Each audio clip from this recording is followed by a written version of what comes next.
तो UPSC GS paper number 2 के लिए एक जो बड़ी खबर, एक बड़ा करंट अफेयर आपके लिए निकल कर आ रहा है, वो ये है कि होम मिनिस्टर अमित शाह ने आफ्सपा को विड्रॉ करने के लिए एक पैनल को गठित किया है।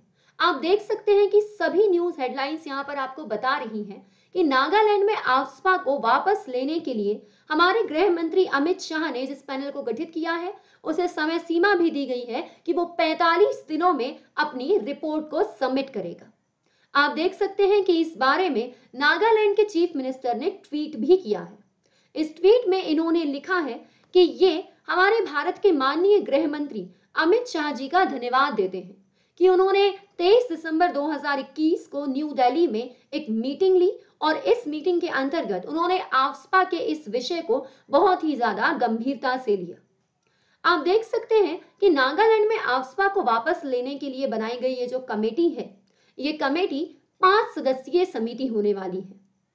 मैं आशा करती हूं कि आप सब ने मेरी वीडियोस अगर लगातार देखी हैं तो आपको पता होगा कि ये सारे निर्णय जिस घटना के अंतर्गत लिए जा रहे हैं, उस घटना में 14 सिविलियंस और एक सोल्जर की मृत्यु हो गई थी। यहाँ पर नागालैंड का जो जिला है मून, उस मून जिले में हमारे जो सैनिक हैं, वो जो आफ्सपा के सैनिक हैं, उन्होंने 14 आम नागरिकों को आतंकवादी समझकर उन पर फायरिंग कर दी थी और इसके तहत उन सभी को अपनी जान गंवानी पड़ी। और उसी के बाद से हमें नागालैंड में आफ्सपा के विरोध में प्रदर्शन देखने को मिल रहे हैं। यहाँ पर यहाँ की जनता का कहना है कि आफ्सपा को पूरी तरीके से विड्रॉ कर लिया जाना चाहिए। ये पहली बार नहीं है जब आफ्सपा को वापस लेने की डिमांड की जा रही है। इससे पहले भी आफ्सपा को वापस लेने की जो डिमांड है, जो मांग है, वो की जा चुकी है। फिर चाहे वह महिलाओं के द्वारा सड़क पर किया गया प्रदर्शन हो या फिर भूख हड़ताल। और एक बार फिर जब आफ्सपा को वापस लेने की बात की गई है, तो इस बार हमारे गृह मंत्री ने नागालैंड में आफ्सपा के विड्रॉल के लिए एक पैनल गठित कर दिया है। लेकिन जैसे कि आप देख सकते हैं कि पिछले कुछ दिनों में क्योंकि आफ्सपा इतना ज्यादा सुर्खियों में रहा है, तो आपके लिए यह महत्वपूर्ण हो जाता है कि आप जानें कि आफ्सपा क्या है और इसी के साथ आप इससे जुड़े हुए सभी संदर्भों को भी विस्तार से समझें। हेलो एवरीवन, मैं हूं अपूर्वा राजपूत। आप अनअकैडमी प्लस से जुड़ने के लिए मेरे discount code Apoorva R live का उपयोग कर सकते हैं और अनअकैडमी पर आप मुझे ज्योग्राफी के लिए फॉलो कर सकते हैं। आफ्सपा, जिसका फुल फॉर्म है armed forces special power act. इस एक्ट को मूल रूप से अंग्रेजों के जमाने में ब्रिटिश काल में शुरू किया गया था। आजादी के बाद 1957 में यह खत्म हुआ, लेकिन प्रधानमंत्री जवाहरलाल नेहरू की सरकार के साथ ही 1958 में इसे एक अध्यादेश, एक ऑर्डिनेंस के जरिए फिर से ला दिया गया और इस अध्यादेश को जारी करने के 3 महीने बाद ही इसे स्वीकृति मिल गई। आप मुझे कमेंट बॉक्स में बताइएगा कि किसी भी अध्यादेश को कितने दिन की समय लिमिट दी जाती है कि इतने दिन में उसे संसद की स्वीकृति मिल जानी चाहिए। तो इस आफ्सपा के अध्यादेश को तो 3 महीने के अंदर ही संसद की स्वीकृति मिल गई और 11 सितंबर 1958 को आफ्सपा एक कानून के रूप में लागू हो गया। आफ्सपा को उस समय हमारे उत्तर पूर्वी क्षेत्रों में जो डिफिकल्ट एरिया हैं, उन्हें कंट्रोल करने के लिए, उन्हें नियंत्रित करने के लिए लागू किया गया था। आप देख सकते हैं कि हमारे उत्तर भारत में जो क्षेत्र हैं, आज तो असम के अलावा बहुत सारे क्षेत्र हैं, पर पहले ये सब इतने सारे बटे हुए क्षेत्र नहीं थे। इन सभी क्षेत्रों में जो दूसरे देशों के शरणार्थी हैं, वो आते रहते हैं। ये इंटरनेशनल बाउंड्री से लगे हुए क्षेत्र हैं और इसीलिए यहाँ पे आप लोगों को डिफिकल्ट सिचुएशन देखने को मिलती है, जिन्हें कंट्रोल करने के लिए ही आफ्सपा को लागू किया गया था। इसी तरीके से जम्मू कश्मीर का स्पेशल आफ्सपा भी जम्मू कश्मीर में लागू किया गया था। तो यहाँ पर आप समझ सकते हैं कि आफ्सपा, इस कानून को डिस्टर्ब एरियाज में लागू किया जाता है। पर फिर से एक सवाल आता है कि ये डिस्टर्ब एरियाज क्या होते हैं? तो डिस्टर्ब एरियाज की परिभाषा सेक्शन 3 में दी गई है।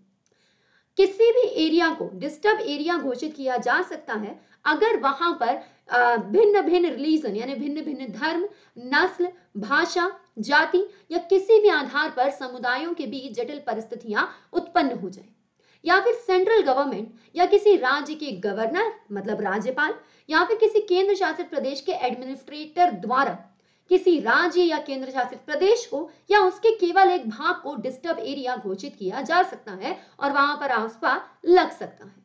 अब ये जो आफ्सपा है, इस पर इतने ज्यादा विवाद होते क्यों हैं? इस आफ्सपा में जो स्पेशल पावर लिखा हुआ है, आखिर ये स्पेशली विशेष शक्तियां हैं कौन सी? तो आप देख सकते हैं कि under section 4 of the AFSPA an unauthorised officers in a disturb area enjoy certain power. किसी भी डिस्टर्ब एरिया में हमारे ये जो ऑफिसर्स हैं वो कुछ शक्तियों का निर्वहन करते हैं। जैसे कोई भी जो ऑथराइज्ड ऑफिसर है वो यहां पर किसी भी व्यक्ति पर गोली चला सकता है। अगर उसे शक है तो वो उस पर गोली चला सकता है, वो उस पर हमला कर सकता है। यहां तक कि अगर सामने वाले व्यक्ति की मृत्यु भी हो जाती है तो भी उसे मतलब इतना हमला करने का अधिकार है। इसके अंतर्गत ये देखा जाता है कि अगर कोई भी व्यक्ति 5 से ज्यादा लोगों के साथ मिलकर समूह बनाने की कोशिश कर रहा है, अगर कोई व्यक्ति वेपन्स के साथ, हथियारों के साथ पकड़ा जा रहा है, तो ऐसी स्थिति में यहाँ पे सैनिकों को पूरी छूट होती है उस पर हमला करने की। लेकिन आप यहाँ पे देख सकते हैं कि हमला करने से पहले एक वार्निंग देना अनिवार्य होता है। जैसा अभी पिछले केस में हुआ कि जो बस जा रही थी सिविलियंस की, उसे आतंकवादियों की बस समझा गया और यहाँ पर हमारी सेना का कहना है कि पहले उन्होंने बस को रोकने का प्रयास किया था, जब बस नहीं रुकी तब उन्होंने वहां पर गोली चलाई है। इसी के साथ आप देख सकते हैं कि आफ्सपा के अंतर्गत वारंट के बिना, विदाउट अ वारंट, अरेस्ट करने का अधिकार हमारी सेना को मिल जाता है। इसी के साथ यहां पर ये तलाशी भी ले सकते हैं। यहां पर आप देख सकते हैं कि सबसे बड़ी बात जो है वो ये है कि सैनिकों के द्वारा की गई ये जो कार्यवाही होती है जिसमें किसी व्यक्ति की मौत भी हो सकती है, इन सबको लेकर के इनके खिलाफ किसी भी तरीके की कार्यवाही नहीं होती है। और यही वो सबसे बड़ा विषय है जो इस आफ्सपा को विवादित विषय बनाता है।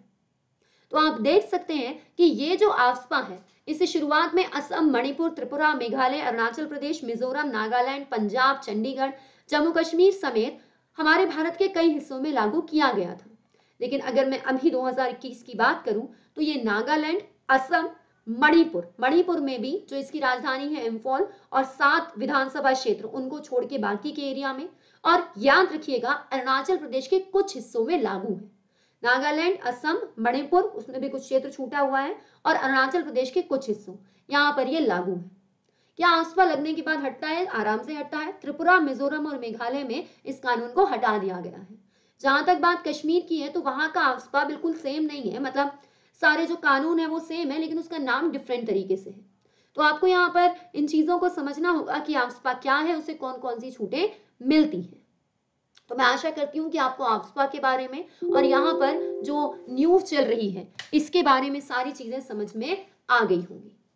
आप अनअकैडमी पर मुझे ज्योग्राफी के लिए फॉलो कर सकते हैं।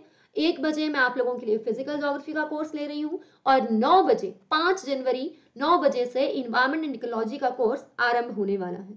सो अगर आप अनअकैडमी प्लस या आइकॉनिक सब्सक्रिप्शन से जुड़ना चाहते हैं तो यूज कीजिए मेरा discount code Apoorva R live. Apurva R live को लिखने से आपको यहाँ पर डिस्काउंट मिल जाएगा ज्यादा से ज्यादा, मतलब हमारे यहाँ पे ऑफर्स आते रहते हैं, कभी 25% डिस्काउंट, कभी उससे ज्यादा डिस्काउंट। तो आप जब भी अनअकैडमी प्लस पे जुड़े so use code Apoorva R live, जिससे आपको मेरा एक सपोर्ट और डिस्काउंट दोनों मिल जाए। धन्यवाद।